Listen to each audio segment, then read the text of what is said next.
दतिया विधानसभा seat पर हो रहे उपचुनाव में जहां बीजेपी से नरोत्तम मिश्रा का टिकट कटा है, तो कांग्रेस में अवधेश नायक को भी पार्टी ने किनारे कर दिया है। अवधेश नायक अब कांग्रेस से अपनी दूरी बनाकर अपनी पुरानी पार्टी बीजेपी में जाने की सोच रहे हैं। उनकी वापसी के लिए बीजेपी के नेता लगातार उन पर डोरे भी डाल रहे हैं और अवधेश ने भी अब तक किसी को दो टूक जवाब नहीं दिया है। ऐसे में दतिया विधानसभा चुनाव में कितना असर कर रहा है अवधेश नायक फैक्टर, हमारी इस रिपोर्ट पे देखिए। दतिया से बीजेपी के प्रत्याशी आशुतोष तिवारी कांग्रेस नेता अवधेश नायक के घर पहुंचे, फोटो खिंचवाई और की लंबी चर्चा। और इस चर्चा के बाद सियासी सरगर्मी खूब बढ़ गई।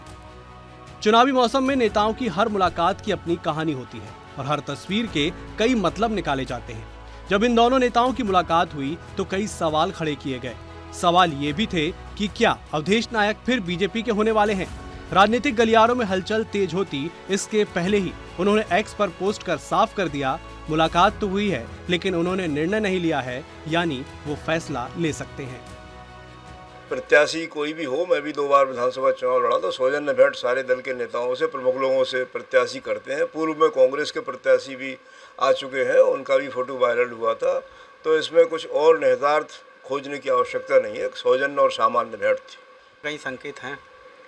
नहीं, माई अच्छा निर्णय कराएगी, अच्छा निर्णय माई कराएगी। अवधेश नायक अब मंथन में लगे हैं कि इस बार चुनाव में किसका साथ देंगे। दरअसल ये माना जा रहा था कि कांग्रेस इस बार अवधेश पर ही भरोसा जताएगी, लेकिन ऐसा हुआ नहीं। राजनीतिक अंदरखानों से खबर आई कि दिग्विजय सिंह घनश्याम सिंह का नाम घोषित होने से पहले अवधेश से मिले और कहा कि कांग्रेस आलाकमान को इस बात का डर था कि वो बीजेपी में शामिल हो सकते हैं, इसलिए उनका नाम काटा जा रहा है। अब ये भी जान लीजिए कि दिग्विजय का ये डर 2023 से बरकरार है। दरअसल अवधेश नायक 2023 के चुनावों से पहले ही बीजेपी छोड़ कांग्रेस में शामिल हुए थे। कांग्रेस ने उन्हें टिकट भी दिया, हालांकि बाद में उनका टिकट काट दिया गया। लेकिन अब जब कांग्रेस को इस बात का यकीन हो ही गया है कि अवधेश फिर बीजेपी के हो सकते हैं, तो अब दिग्विजय सिंह डैमेज कंट्रोल करने भी लगे। अवधेश जी, मैं आपका आभारी हूँ। हाँ, मैंने आपका टिकट का विरोध किया था क्योंकि आप कुछ दिन पहले ही भाजपा से आए थे। मैंने कहीं आपका अपमान किया हो तो मैं माफी चाहता हूँ, क्षमा चाहता हूँ आपसे। अवधेश अब बीजेपी में शामिल होते हैं या नहीं, ये आने वाला वक्त बताएगा। लेकिन अब दतिया उपचुनाव को लेकर दोनों ही पार्टियों ने अपनी कमर कस ली है।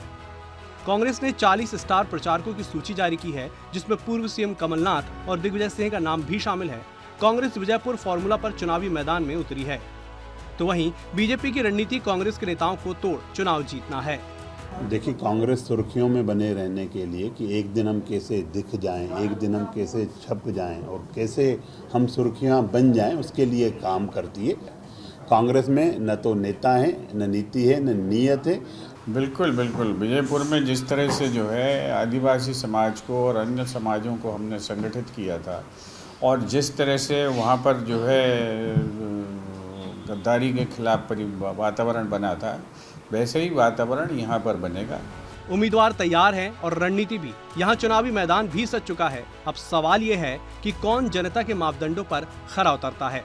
कांग्रेस में प्रयास कर रही है, करना भी चाहिए, और भाजपा के अंदर जो घमासान मचा है उससे कांग्रेस को उम्मीद बढ़ी है। हालांकि कांग्रेस में भी घमासान कम नहीं है।